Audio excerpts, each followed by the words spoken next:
Warahmatullahi wabarakatuh. Madayaw, ug maayong adlaw kaninyong tanan. Magandang araw sa inyo lahat.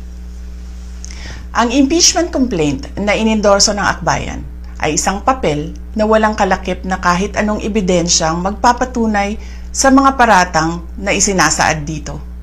Hindi na ito bago. Matatandaan na ang impeachment laban sa akin ay naging sagot nila sa aking pag-alis sa gabinete.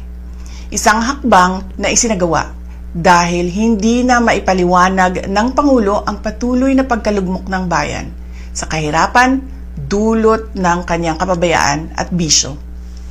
Noong 19th Congress, binuksan pa nila ang isang Investigation in Aid of Legislation, hindi upang lumikha ng batas, kundi upang magsagawa ng isang malinaw na fishing expedition para sa planadong impeachment laban sa akin. Paulit-ulit nilang ibinandera ang isyung Mary Grace Piatos bilang umano'y bahid ng katiwalian. Kahit na sa kabila ng lahat ng investigasyon ay wala silang naipakitang kahit isang direktang paglabag sa paggamit ng confidential funds.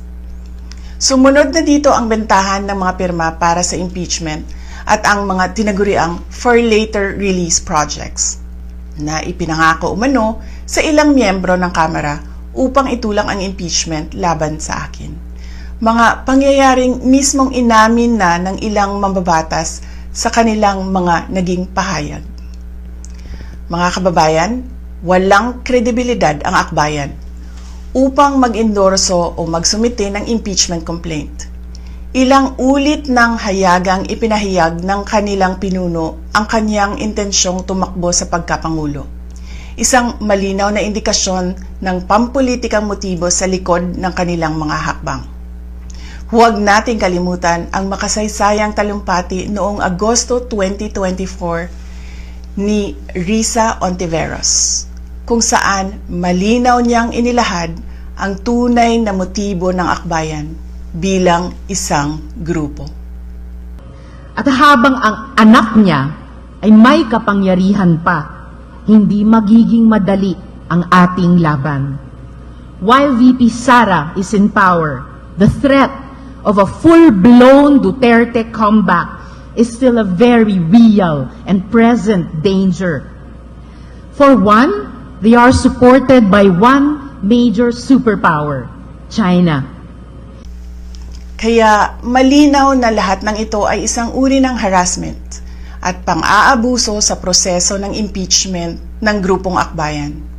Hindi malinaw kung ano ang ipinaglalaban nila para sa kaayusan ng bayan, pero napakalinaw ng kanilang pamumulitika at pagpapahirap sa usaping diplomasya ng ating bansa. Sa huli, ang tunay na laban ay hindi lamang laban ng iisang tao o iisang grupo. Ito ay laban para sa katotohanan at sa dangal ng ating bansa.